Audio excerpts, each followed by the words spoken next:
दिव्यांका नमस्कार। दिव्यांका क्या पढ़ती हो? जी सर, मैं कॉमर्स की छात्रा हूँ। और पुष्कर की ही रहने वाली हो? जी सर। तो पुष्कर की कोई पवित्र चीज का मुझे वर्णन करोगी? क्या है पुष्कर की विशेषता? पुष्कर में एकमात्र ब्रह्मा मंदिर है हाँ। और जो पुष्कर राज है वह 68 तीर्थों का गुरु है।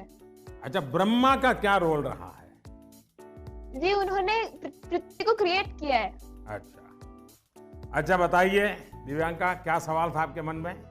सर, मेरे कुछ मित्र ऐसे हैं जिनकी मेमोरी एवरेज है। वे किसी भी विषय को कितना भी पढ़ ले, वे परीक्षा में उसे याद नहीं रख पाते हैं। सर, वे ऐसा क्या करें कि वे उस विषय को याद रख सके?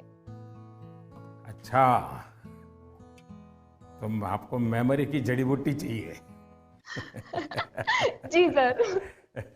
देखिए दिव्यांका, आप सबसे पहले अपनी डिक्शनरी से इस शब्द को डिलीट कर दीजिए। आप सोचिए ही नहीं कि आपके पास याद करने की शक्ति नहीं है। अगर आप खुद से जुड़ी कुछ घटनाओं को देखें तो आपको पता चलेगा कि वास्तव में आपको बहुत सारी चीजें याद रहती हैं। जैसे आपकी मदर टंग। क्या मदर टंग आपने किसी को बहुत ग्रामर के साथ पढ़ाया था क्या? सिखाया था क्या? नहीं सर। आपको याद होगा? नहीं। क्या स्कूल में आपने सीखी या किताब में कहीं? जी नहीं। हाँ, ये सब सुन करके सीखी। तो यही वो चीजें हैं। जरा सोचिए कि आपको जो पसंद है, क्या इन चीजों को याद रखने के लिए आपने कभी कोशिश की थी?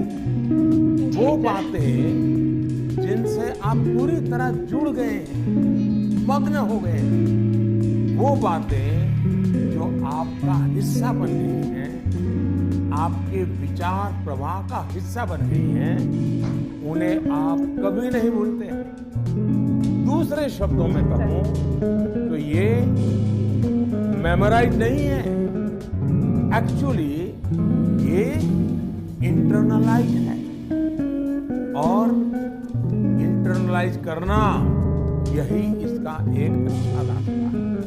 और इसलिए आपको याद करने पर जोर देने के बजाय आपको उसे जीने की कोशिश करनी चाहिए। सहजता, सरलता, समग्रता के साथ आपके पास भी वही सारी शक्तियां हैं जो किसी बहुत टैलेंटेड व्यक्ति के पास होती है।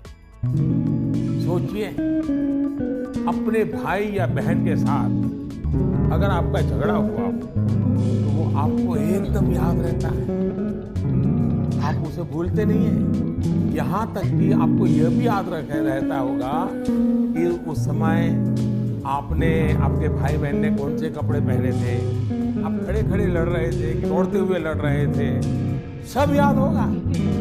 एक एक वाक्य याद होगा। जी सर। यानी इसका एक मतलब यह है कि आप उसमें फुली इन्वॉल्व थे, आप उस क्षण को पूरी तरह जी रहे थे। साफ है कि चीजें याद रहे, प्रॉपरली रिकॉल कर सके, उसके लिए आप जिस क्षण में हैं उस क्षण में ही रहना और उसमें पूरी तरह से इन्वॉल्व रहना बहुत जरूरी है। यानी हम पढ़ाई कर रहे हैं, किताब हाथ में है और मन है खेल के मैदान में, सहेलियों के साथ, दोस्तों के साथ, फिर तो मामला गड़बड़ हो जाता है। आगे जाकर आप में से कोई विद्यार्थी अगर साइकोलॉजी पढ़ेगा तो उसमें मेमोरी बाय एसोसिएशन का कंसेप्ट विस्तार से समझाएगा। आप याद कीजिए कि स्कूलों में सुबह असेंबली में राष्ट्रगान होता है।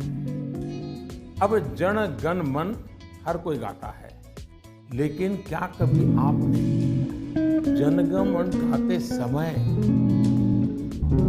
आपने उस राष्ट्रगान के साथ देश में ट्रैवल किया क्या? आप उसके साथ जो शब्द आते हैं उन शब्दों के साथ अपने आप को विजुलाइज कर पाए कि नहीं हो भाई, पंजाब को, गुजरात को, महाराष्ट्र को, बंगाल को मन ही मन राष्ट्रगान गाते समय ट्रैवल किया क्या? आपको एकदम से याद होना शुरू हो जाएगा। मन ही विजुलाइज करेंगे तो आपको अच्छे से याद रहेगा। इसका तो एक फायदा और होगा, आप इस देश के साथ भी एकाकार होते चले जाएंगे। यानी इन्वॉल्व, इंटरनलाइज, एसोसिएट और विजुलाइज। मेमोरी को शार्प करने के लिए इस फॉर्मूले पर आप चल सकते हैं। मैं आपको एक और उदाहरण देता हूं।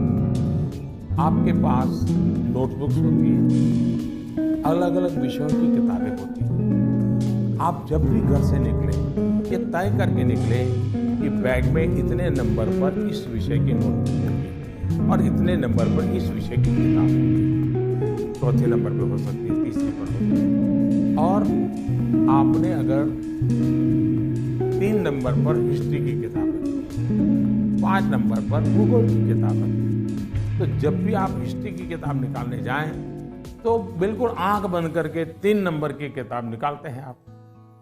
देखिएगा आपका कॉन्फिडेंस लेवल कितना बढ़ जाएगा। चलिए, मुझे अच्छा लगा, आपसे बात करने का मौका मिला और मैं राजस्थान के लोगों को भी और पुष्कर की पवित्र धरती को भी आज यहाँ से नमन करता हूँ। बहुत बहुत धन्यवाद।